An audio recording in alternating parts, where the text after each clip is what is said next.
UPS आया, उसकी बड़ी तारीफ हुई, चारों तरफ हो हल्ला हुआ, सरकार से ज़्यादा वो नेता उसकी तारीफ करते घूम रहे थे, कुछ संशोधन की बात करते घूम रहे हैं। तो आज 30 सितंबर है, इसलिए मुझे आज लगा कि आज आना चाहिए, बात करना चाहिए। सरकार ने यूपीएस लाया, फिर 3 महीने का टाइम दिया, फेल, फिर 3 महीने बढ़ाया, पूरी तरह फेल। आज वो डेट ख़त्म हो गई। पूरे केंद्रीय कर्मचारियों में 1-2% से ज़्यादा नहीं। सोच के देखें, इस देश का शिक्षक कर्मचारी क्या मांग रहा है, क्या सोच रहा है।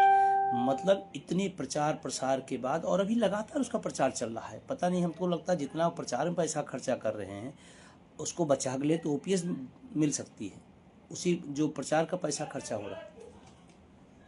आप सोच के देखिए। लेकिन फिर भी देश के शिक्षकों कर्मचारियों ने उसको नकार दिया। सरकार की योजना पूरी तरह फेल है, तरफदारी करने वाले पूरी तरह फेल हैं, संशोधनकारी के पक्षधर लोग फेल हो गए। एनएमओपीएस का संघर्ष और एनएमओपीएस लोगों का विश्वास और उम्मीद और आशा जगाई थी, वो आशा निश्चित रूप से 98% से ज़्यादा लोग ओपीएस के समर्थक में हैं। वो भी जो लोग लिए हैं वो या तो रिटायर हो गए हैं, जिनके कुछ कम पैसे बन रहे थे, उनको लगा कि चलो इस तरह से व्यवस्था देखते हैं, तो वो लोग आ गए। लेकिन अगर ऑप्शन अभी दे दिया जाए ओपीएस का, वो भी वहाँ से भाग खड़े होंगे।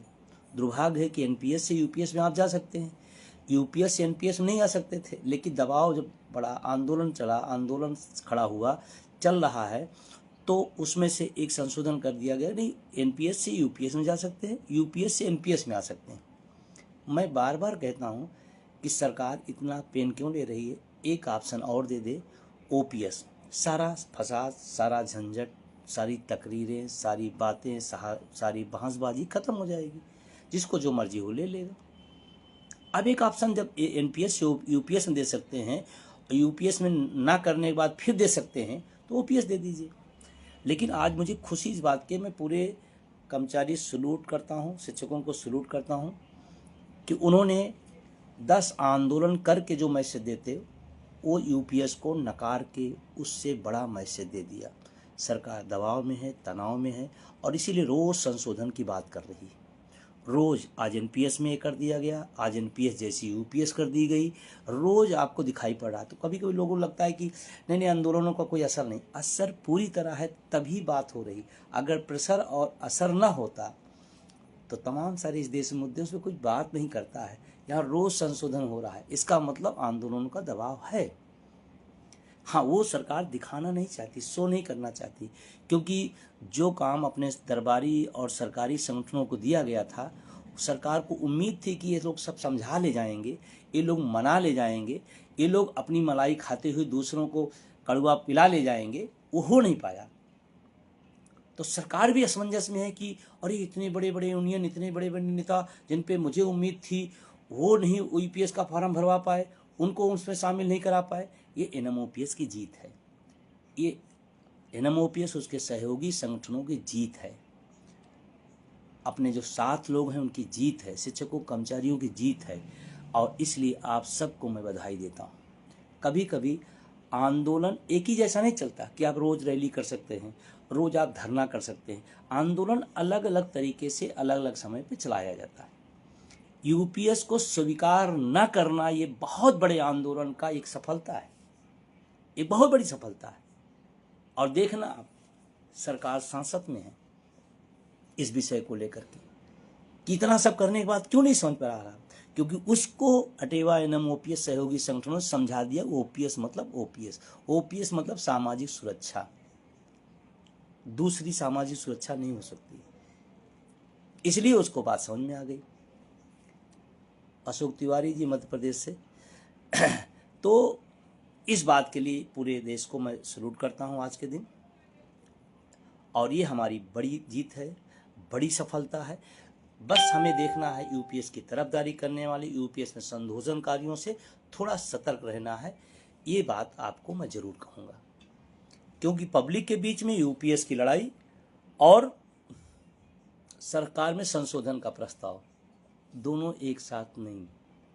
यूपीएस मतलब यूपीएस, ओपीएस मतलब ओपीएस। किधर खड़े हैं, इधर या उधर? लेकिन फिर भी दोनों योजनाएं संशोधनकारियों के और यूपीएस की तरफदारियों के दोनों फेल हो गए। एनएमओपीएस की जीत है, बड़ी जीत है। दूसरा, आज बहुत सारी फोटो आप अगर अपनी मेमोरी में देखेंगे तो आप आज या तो रास्ते में होंगे या तो चलने की तैयारी कर रहे होंगे।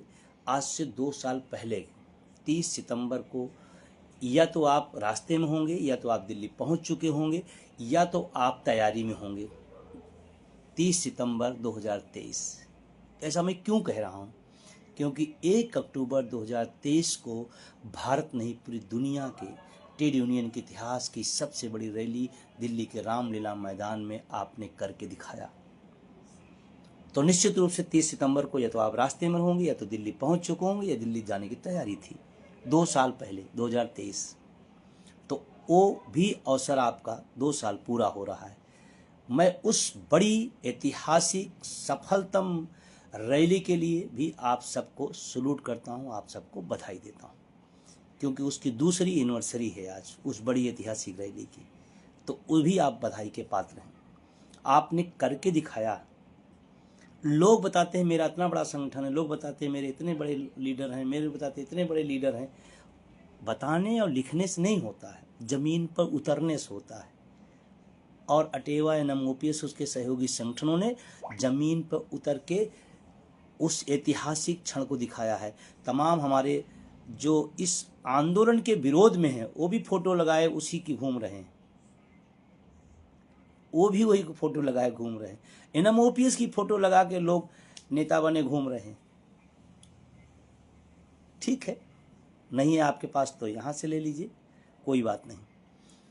उस महत्वपूर्ण ऐतिहासिक रैली की सफलता के लिए आपको पुनः बधाई देते हुए, जब भी मैं उसको याद करता हूं, और आपसे फिर मैं कह रहा हूं, कल तो हमारा एक कार्यक्रम हम सबका उसको करने के बाद, लेकिन कल तो कल नहीं परसों मैं सभी से निवेदन करूंगा कि 1 अक्टूबर 2023 के जो आपके अनुभव हैं, संस्मरण हैं, उसको जरूर फिर से लिखें, दुनिया के सामने शेयर करें।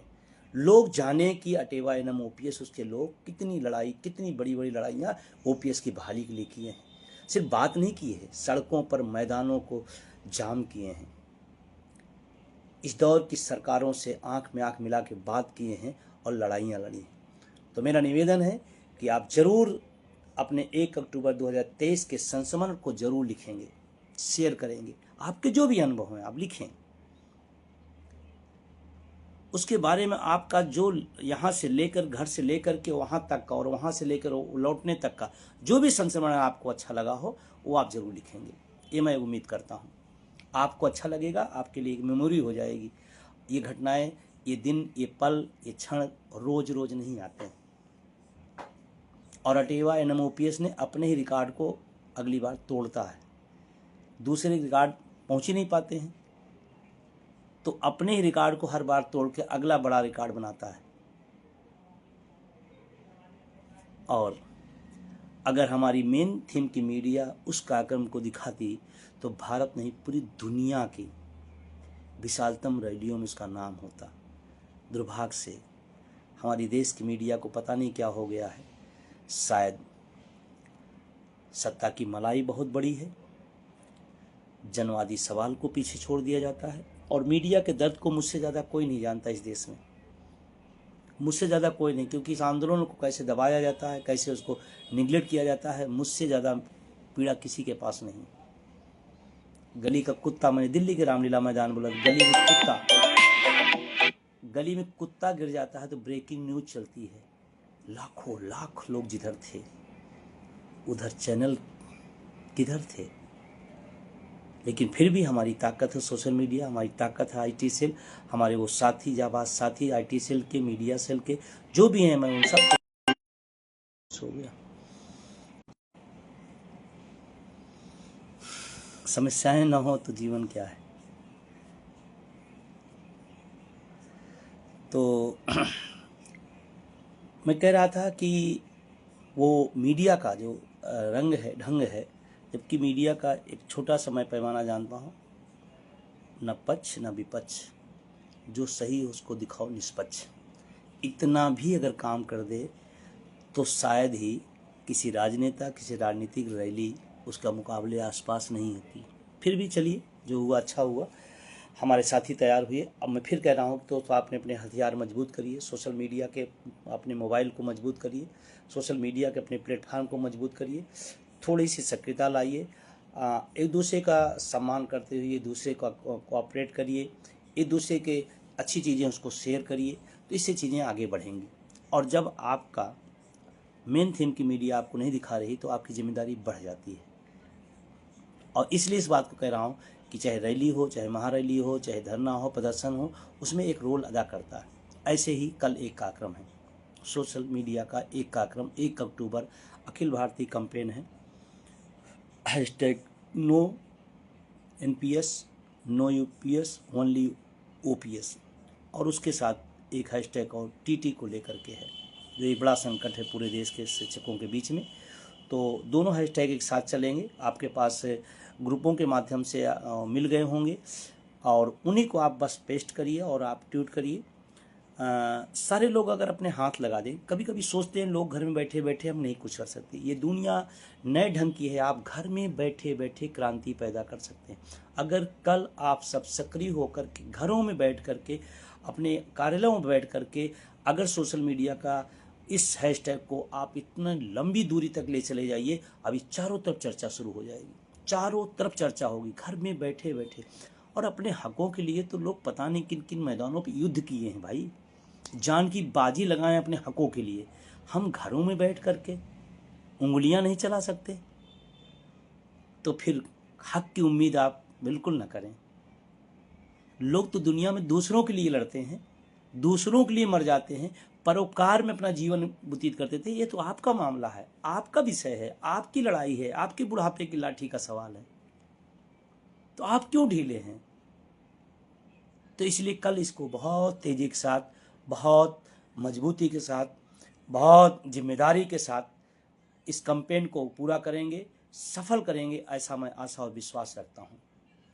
और ये ना सोचेंगे नहीं मैं नहीं करूँगा तो क्या होगा, नहीं, जो भी होगा उसमें एक कम हो जाएगा, और हम नहीं चाहते कि जिम्मेदार होकर आपकी वजह से उसमें कमी आए। 10 नहीं होगा तो 10 कम हो जाएगा। इसलिए खुद करें, लोगों को प्रोत्साहित करें, उसके बारे में लिखें, उसको दौड़ाएं, शेयर करें। निश्चित रूप से एक हथियार है, हमने कहा ना सोशल मीडिया एक बड़ा हथियार है, और घर बैठे बैठे आप कर सकते हैं। हमने कहा ना कि आंदोलन के कई चरण होते हैं, कभी धरना होगा, कभी प्रदर्शन होगा, कभी रैली होगी, कभी सोशल मीडिया पर होगा, कभी बोर्ड के माध्यम से चोट करना होगा। ये आंदोलन के क्रम है, और जो संगठन अपने क्रम को दे रहा है इस लक्ष्य की पूर्ति के लिए, आप उसको बाखूबी ले चलिए। सोशल मीडिया कैंपेन है, उत्तर प्रदेश के अंदर 11 सीटों के MLC के चुनाव हैं। मैं तो कहता हूँ सब लोग मतदाता बनिए, मतदाता बनना क्या बुरा है। विजय बंधु ने अपील किया मतदाता बनो, बहुत सारे लोग इस पर चिटपिटी लग गई, अरे क्यों भाई, हम तो अच्छा काम कर रहे हैं, एक जागरूक नागरिक, एक जागरूक मतदाता बने, इसमें क्या बुराई है, कौन सी बुराई है। और पढ़ा लिखा वोटर ना बने, ये तो ना समझिए, ये तो बेवकूफ़ी है। तो मैं निवेदन करूंगा कि सभी लोग मतदाता बने और बनाएं, क्योंकि कभी कभी वोट के माध्यम से भी चोट करना पड़ता है, और एक पढ़े लिखों का चुनाव, पढ़े लिखों की संख्या, पढ़े लिखों की अधिकता है, तो इसके माध्यम से भी हम एक चोट दे सकते हैं। आप सोचो नहीं मैं तो अपना वोटर नहीं बनूंगा, तो ठीक है, एक हथियार आपको मिला था, तो मिस किसने किया। जैसे कहते ना कि आप युद्ध के मैदान में हो और एक चीज आप चूक गए, ऐसे आपकी हार लिख उठेगी। आप अगर निशाना सही मार दिए तो आपकी जीत लिख उठेगी। वो भी वोट का एक महत्व है, उस वोट की एक ताकत है, उससे भी आप अपने आंदोलन को आगे बढ़ा सकते हैं।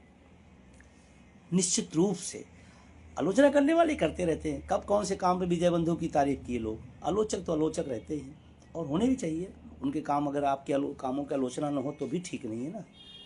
आलोचना से पता चलता है कि आप सही राह पे चल रहे हैं, आप सही दिशा में चल रहे हैं। आलोचक होने चाहिए, मैं तो आलोचकों का भी स्वागत करता हूँ। विजय बंधु के बारे में कम से कम समय निकालते हैं, सोचते हैं, लिखते हैं, अच्छी बात है। इतना समय तो है कम से कम मेरे बारे में, लिखा तो जा रहा है। ठीक है भाई, वोट बनने की अपील कर रहा हूँ, खुलेआम कर रहा हूँ, होना चाहिए। हम एक जागरूक हैं, हम वोटर क्यों नहीं बनेंगे? बिल्कुल बनेंगे, बनेंगे और बनाएंगे। और उसके माध्यम से भी हम इस आंदोलन को ताकत देंगे, उसके माध्यम से भी इस आंदोलन को एक ऊंचाइयां पर ले जाएंगे। दुनिया के लोग ऐरू गैरू नत्थु खैरी चले जाते हैं, हमने कभी विचार किया? नहीं किया। लेकिन विजय बंधु चले जाएं या कोई और चला जाए तो तकलीफ है, पीड़ा है। क्यों भाई? अच्छी बात है, हमको वोट की ताकत इसे मिला है। हम जब अपने आंदोलन को करते हैं नहीं करते हैं तो हम क्यों कहते नहीं भाई अब वोट ही एक रास्ता है, उसके माध्यम से आप चीज़ों करें। तो वोटर जरूर बने। अगर निष्क्रियता है तो सक्रियता लाएं, और एक एक आदमी 20-20, 25-25 वोट अगर थोड़ी सी सक्रियता लाएंगे तो बन जाएगा। और बनिए, इसका असर बहुत पड़ेगा। आप वोटर होंगे तभी आप पूछें। कल्पना करो अगर चुनाव की व्यवस्था बंद कर दी जाए तो कोई इस जनता को पूछने वाला है? वोट की वो ताकत है, किसी राज्य में 10,000 रुपये महिलाओं को मिल गए। कल्पना करिए कि अगर वोट की ताकत ना हो, वोट का मामला ही ना हो, कोई पूछने वाला है? कोई नहीं, कोई नहीं। और हम तो माननीय निवेदन करूंगा कि भाई एक ही राज्य की महिलाओं को 10,000 क्यों, पूरे देश की महिलाएं हैं, सब अपनी बहनें हैं, माता शक्तियां हैं, सबको मिले। सिर्फ वोट के नाते, वोट की कीमत। और पढ़ा लिखा अगर वोट की कीमत नहीं समझ पाएगा तो कौन समझेगा? अरे हम तो निर्वाचन आयोग का काम कर रहे हैं, हम तो भारत सरकार काम कर रहे हैं, हम उत्तर प्रदेश सरकार का काम कर रहे हैं। इसके लिए तो ब्रांड एम्बेसडर बनाए जाते हैं, उसको पैसे दिए जाते हैं, हम सब तो फ्री कर रहे हैं। अगले विषय पर आते हैं। फिर अगला राष्ट्रीय कार्यकारिणी की बैठक हुई, उसमें तमाम सारे जो तय किए गए उसके अनुसार एक तय और हुआ कि 25 अक्टूबर को पूरे देश के समस्त राजधानियों पर एक प्रेस कॉन्फ्रेंस किया जाएगा। उसमें 25 नवंबर को लेकर के, ओपीएस को लेकर के, टीटी को लेकर के हम लोग अपने एजेंडे को आगे रखेंगे, मीडिया को बताने का काम करेंगे, मीडिया के साथियों को ये जनाने की कोशिश करेंगे कि हमारे आगे आगामी कार्यक्रम है, और इन कार्यक्रमों को लेकर के हम 25 नवंबर को दिल्ली जा रहे हैं। दिल्ली की तैयारी आपसे मैं बता दूं, अच्छा मौसम है। 25 नवंबर बहुत ठंडी नहीं होगी, गर्मी तो है ही नहीं है, एक बेहतर मौसम में ये चीज़ मिला है। हमारा कार्यक्रम 1 मई को था, लेकिन उस समय देश की कुछ घटनाएं ऐसी हुई जिसकी वजह से कैंसिल करना पड़ा, और फिर हम लोग 25 नवंबर को डेट तय किए। तो 25 नवंबर को आप आएँ। 23 को 24 को छुट्टी है, 2 दिन आपको एक्स्ट्रा आगे मिल जाएगा। निश्चित रूप से आप परिवार के साथ आएँ, दिल्ली को घूमें, लेकिन 25 को नहीं घूमना है, 23 और 24 को। एक बात हाँ बहुत अच्छी याद आ गई, जब आप दिल्ली के कार्यक्रम में या लखनऊ कहीं भी कार्यक्रम में आते हैं, किसी शहर में आते हैं, अगर संगठन बुलाता है, उस दिन घूमने का नहीं, पूरी जिंदगी घूमें, उस दिन नहीं घूमना है। इसी व्यवस्था से लड़ा जा रहा है। और हमारे बहुत सारे साथी क्या करते हैं, आते हैं, झलक दिखाते हैं, फोटो खींचते हैं और निकल जाते हैं। अगर पूरी संख्या वहीं रुकी जाए तो सरकार के छींके आने लगे। मेरा निवेदन है, आप एक दिन बाद घूम लीजिएगा, एक दिन पहले घूम लीजिएगा। 25 मतलब मुद्दे के लिए, 25 मतलब अपनी बुढ़ापे की लाठी के लिए, जैसे कहते अंगद की पांव की तरह डट जाना है, वहीं रहना है। स्थान आगे बता दिया जाएगा, उस पर हमारी टीम दिल्ली की लगी हुई है, जैसे ही वो क्लियर हो जाता है। लेकिन अभी आपको बस दिल्ली चलो का एक नारा है, और ये नारा तो नेता सुभाष चंद्र बोस ने दिया था, उनका नारा दिल्ली चलो। हक और हुकूक की जब आपका चोट लगने लगे तो दिल्ली चलो, अधिकारों का हनन होने लगे तो दिल्ली चलो, सामाजिक सुरक्षा जब छीन ली गई हो तो दिल्ली चलो, हमारे बुढ़ापे की लाठी जब फिसल गई हो तो दिल्ली चलो। बस दिल्ली चलो, दिल्ली चलो। और जितनी भी पोस्ट हैं आप लिखो, 25 नवंबर दिल्ली चलो, 25 नवंबर दिल्ली चलो। एक बार आप गए, 1 अक्टूबर 23 को एनपीएससी यूपीएस, थोड़ी हिम्मत ताकत तमाम विपरीत परिस्थितियों के बाद फिर लगा देना। हो सकता है यूपीएस के बाद ओपीएस। एक हिम्मत और, बस एक ही बात, दिल्ली चलो, दिल्ली चलो। अपनी किसी पोस्ट को आप लिखो तो उसमें जरूर हर तरह के किसी कार्यक्रम में 25 नवंबर दिल्ली चलो, 25 नवंबर दिल्ली चलो। तैयारी करिए, अच्छे से तैयारी करिए। एनएमओपीएस ही कर सकता है, बाकी तो लोग अपने अपने जुगाड़ में हैं, अपने अपने हिसाब किताब में लगे हैं। किससे फ़ायदा होगा, किस मंत्री के यहाँ बुके ले जाने से काम बन जाएगा, कौन से परिचय हो जाएगा इसी बहाने, उसी काम पे लगे हैं, वो लगे रहें लोग। भगत सिंह कभी बुके नहीं ले गए थे किसी अंग्रेज को, वो इंकलाब का नारा लेके गए थे, बुके लेके नहीं गए थे। कल भगत सिंह की जयंती थी, मैं सलूट करता हूँ उस सेनानी को। और कभी कभी आप मैं उदाहरण देता हूँ, लोग कहते हैं अरे वो तो मान्यता प्राप्त नहीं, तो मान्यता प्राप्त हैं। मैं कहता हूँ भगत सिंह चंद्रशेखर अंग्रेजों द्वारा मान्यता प्राप्त नहीं थे, इसलिए आज़ादी मिल गई। अगर मान्यता प्राप्त होते तो आज़ादी नहीं मिलती। उसी तरह से हम लोग भी हैं, हकों के लिए लड़ना जानते हैं। मानता वानता लोग हैं, वो अपना काम कर रहे हैं, कौन सा कर रहे हैं पता ही सबको, उसमें कुछ बताना नहीं है। मुझे इस बात की खुशी है, अटेवा एनएमओपीएस उसके सहयोगी संगठन लोगों का बिलीव बहुत बड़ा है। मेरे पास जैसे ही उस दिन ट्रेन का टिकट खुला और देश भर से 5-7 लोगों को फ़ोन आया उसी दिन, सर मेरी टिकट हो गया। मैं नहीं जानता उनको, उन्होंने मुझसे फ़ोन किया, सर टिकट हो गया। मतलब सोचो, इसलिए कभी एलआईयू या कभी शासन प्रशासन मांगता है संख्या दीजिए, मैं नहीं जानता हूँ, मैं खुद नहीं जानता हूँ कश्मीर से कितने होंगे, उत्तर प्रदेश से कितने होंगे, हरियाणा से, आंध्रा से, तेलंगाना से, बिहार से, मध्य प्रदेश से कितने होंगे, हमें नहीं पता ना। बता तो हो सकता है ना, जिसका कोई एक पर्टिकुलर विभाग हो, उसमें विभाग में संख्या 500 हो, उसमें आदमी बताए कि 400 लोग आ सकते हैं। यहाँ कुछ पता ही नहीं है कौन कहाँ से आ रहा है। आज़ादी की लड़ाई जैसा ये आंदोलन है, लोग दीवाने हैं, चले आते हैं, उनकी भूख है ओपीएस, उनकी तड़प है ओपीएस, उनका अधिकार है ओपीएस, चले आ रहे हैं। तो आपसे मेरा अनुरोध है, अभी उत्तर प्रदेश में तो लगभग वेटिंग आ गई है, जो स्थितियाँ ट्रेनों की हैं। बाकी जगहों पर अपने अपने हिसाब देख लें और जल्दी टिकट करा लें, जल्दी टिकट करा लें। और मैं निवेदन करूँगा ये 2 दिन पहले करा लें। 23 को भी पहुँच सकते हैं, 24 को भी आप परिवार के साथ घूम सकते हैं, लेकिन 25 को नहीं घूमना। 25 को जो स्थान रहे वहीं रुकना। इस कमी को थोड़ा सा हमको सही करना है, बिल्कुल नहीं। उस दिन नो एक्सक्यूज, आए हैं तो जिस काम के लिए वही काम के लिए। और अब की थोड़ा सा चैलेंज रहेगा, बहुत सारे साथी बार बार कह रहे थे वर्किंग डे के पीछे एक मैं कारण बता दूंगा आपको। हम जितनी बार गए एक अच्छी संख्या ले गए, अच्छा हुआ, लेकिन हर आदमी आपकी राष्ट्रीय कार्यकारिणी जब बैठक हुई तो हुआ कि संसद चलता रहेगा तो अच्छा रहेगा। उम्मीद है कि उस समय संसद चलती रहेगी, तो जब संसद चलती रहेगी आपकी बात वहाँ पहुँचेगी, सड़क पर ओपीएस, सदन में ओपीएस, सत्ता में ओपीएस, विपक्ष में ओपीएस, तो एक अच्छी बात होगी। और इतनी बड़ी चीज़ के लिए एक आध छुट्टी अगर चली भी जाए तो ज़्यादा देना। बहुत छुट्टियां हमने यूं ही घरों में रह के गुजारे हैं, यूं ही गंवा दिए हैं, पता ही नहीं चला कि ये दिन कैसे गुजर गया। वो तो एक मकसद से है, एक पवित्र और महान आंदोलन में भागीदार की है।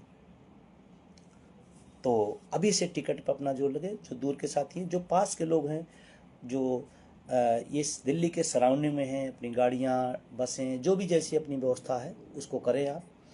बस एक निवेदन जरूर मैं करूँगा, जब इस तरह के आंदोलन में आए तो आप ये ना सोचिए कि हम बारात जा रहे हैं, वहाँ स्वागत होगा, अवभगत होगा, मिठाइयाँ खिलाई जाएंगी, इज्जत से हमको रखा जाए। आंदोलन है, 1000 प्रयास करने के बाद भी हम व्यवस्था नहीं दे पाते, मैं मानता हूँ। 1000 के बाद भी हम वो सिस्टम नहीं बना पाते जो बनाना चाहते। उसके पीछे बहुत कारण हैं, कुछ अर्थ का कारण होता है, कुछ मैनेजमेंट का कारण होता है, कुछ प्रशासन की इस तरह की रणनीतियां होती हैं जैसे डिस्टर्ब रहें। तो आप इसको अपना आंदोलन मानिएगा, जहां जैसे वैसे हर हाल में खुशहाल रहना है, हर हाल में अनुशासित रहना, हर हाल में शांति का परिचय देना है, हर हाल में हमें इस आंदोलन का एक वॉलंटियर मानना है, फिर आपको कोई दिक्कत नहीं होगी। पिछली बार भी मैं जानता हूँ पानी भरा दिया गया था, लोग कीचड़ में खड़े थे, ऊपर से इंद्र देवता का भी धूप का प्रकरण था, खड़े थे लोग, पसीने बह थे लोग, लेकिन खड़े थे, वो अपना आंदोलन मानते थे अपना, ठीक है। आवाज़ सुनाई पड़ी तो ठीक है, मैट मिल पाई तो ठीक है, पानी मिल पाया तो भी ठीक है। हर परिस्थितियों हम वहाँ आंदोलन करने जा रहे हैं, हम किसी बारात में नहीं जा रहे हैं कि कोई आबा भगत का हमारा इंतजार करें। तो एक निवेदन है, और मैं सभी से उम्मीद करता हूँ कि सभी राज्यों के लोग बढ़ चढ़ के हिस्सा लें, क्योंकि दिल्ली से अगर रास्ता निकलता तो सभी के लिए काम करेगा, सभी के उपयोग में आएगा, सभी की ज़रूरतें पूरी होंगी जो हम सब एक ख्वाब पाले हुए हैं। तो बहुत सारी बातें हैं, ज़्यादा समय नहीं लूँगा। आप तमाम सारे लोग व्रत होंगे, उनके पूजा पाठ होंगे, जो भी अपनी प्रक्रियाएं होंगी करते होंगे, लेकिन मैं 3 निवेदन के बाद अपनी बात बंद करूँगा। पहला, सोशल मीडिया के आप अद्भुत ताकत को जानें। मैं नहीं कहता हूँ किसी खिलाफ लिखो, मैं नहीं कहता हूँ कि आप उनके बारे में गंदा लिखो, नहीं। आप अपने आंदोलन, इतना काम कर दिया गया है, इतना संघर्ष हो गया है, इतनी ज़्यादा आपके पास चीज़ है अपने पास लिखने के लिए, अपने संगठन, अपने आंदोलन, अपने संघर्ष, अपने मुद्दे के बारे में लिखिए जरूर। मैं फिर निवेदन करूँगा, लिखिए जरूर। कोई लिखे तो उससे शेयर जरूर करिए, उसका हौसला अफजाई के लिए इतना ही कर दिया करिए, तब भी अच्छा रहेगा। जैसे अभी आपसे मेरी बात छूटी, इसको आप जितने भी ग्रुपों में हैं उसको शेयर करें, एक संदेश जाएगा कि राष्ट्रीय अध्यक्ष ने अपने संदेश दिए हैं, इसका है। इसके बारे में टिप्पणी लिख करके आप कुछ डाल सकते हैं, शेयर करते समय आप लिख सकते हैं, या किन बिंदुओं पर मुझे और बात करनी चाहिए था उसको आप लिख सकते हैं। तो मेरा निवेदन हो पहला कि आप सक्रियता सोशल मीडिया पर लाएं। यही आपके पास सोशल मीडिया एक बड़ा हथियार है जिसके माध्यम से हम अपनी बात को बहुत तरीके से हम पहुंचा सकते हैं। दूसरा है, संगठन कोई कार्यक्रम घोषित कर दे, घोषित करने के पहले ये बट विचार विमर्श चलता है, ठीक है, सबका सुझाव सर्वमान्य है, लेकिन संगठन जब तय करके कोई फैसला कर दे कि ये ऐसा ऐसा कार्यक्रम है, तो उसमें फिर कैसे वो बढ़ेगा, कैसे उसके बारे में लिखा जाएगा, कैसे उसको लोगों तक पहुंचाया जाए, उसके बारे में सोचना शुरू कर देना है, उसके बारे में चीज़ों को मेंटेन करना है। उसके जब तक घोषणा है तब तक तो तमाम विचार विमर्श ठीक है, लेकिन संगठन का निर्णय मतलब सबका निर्णय। अब कल ट्विटर अभियान है, तो अब सभी राज्यों के लोगों को लग जाना चाहिए कि हमारे किसी ग्रुप में ऐसी बात ना हो जहां तक संदेश न पहुंचा हो, ऐसा हमारा कोई साथी न हो जो ट्वीट पर शामिल ना हो। तो ये हर राज्य में अपना अपना प्रयास बढ़ा देना है, फिर देखिए सैलाब आएगा। दूसरा निवेदन है, पहला सोशल मीडिया की सक्रियता, दूसरा संगठन कोई निर्णय ले लिया उस पर हम सहमत हैं असहमत है, लेकिन संगठन निर्णय हो गया तो उस पर हम आगे बढ़ना है। तीसरा, ये आंदोलन एक बहुत प्रबलित और महान आंदोलन है। तमाम दिक्कतें आती हैं, तमाम परेशानियां आती हैं, अंदर से भी, बाहर से भी, सत्ता से भी, विपद से भी, तमाम सारी चीज़ें आती हैं। उसके बाद भी किया जाता है, क्यों जानते हैं? एक संकल्प है, लाखों लोगों को उम्मीदें हैं, उस उम्मीदों के लिए तमाम चीज़ें सुननी पड़ती है, तमाम चीज़ सहनी पड़ती है, तमाम चीज़ करनी पड़ती है, सिर्फ एक की लोगों का जो विश्वास है बैनर पर, लोगों का जो विश्वास है संगठन पर, लोगों का जो उम्मीद है ओपीएस के लिए, उसको पूरा करना ये सबकी जिम्मेदारी है। अतः मेरा सभी से निवेदन है कि सभी जिम्मेदार साथी इस भावना को समझेंगे और अपनी जिम्मेदारियों का निर्वहन करेंगे।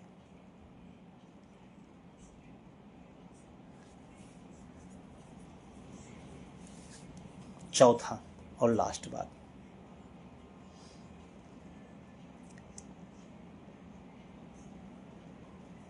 एनएमओपीएस एक बड़ा बैनर है,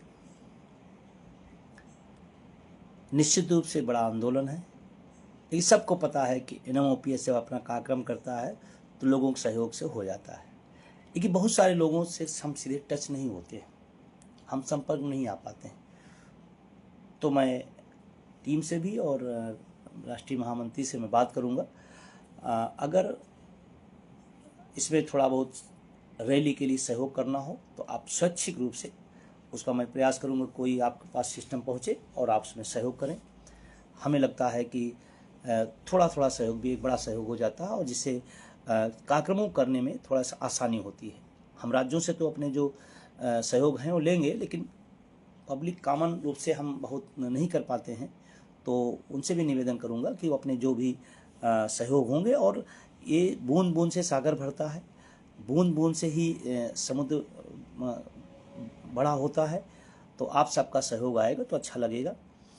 जो लोग इस आंदोलन में पहुंच नहीं पाते हैं, बहुत सारे साथी हमारे हैं जो कहते हैं कि सर हम आ नहीं पा रहे हैं, या इस विभाग में हैं, एक सीमा है, एक अनुशासन है, उनसे मैं निवेदन करना चाहता हूं कि आप इस आंदोलन में जो मदद कर सकते हैं उस मदद को जरूर करें।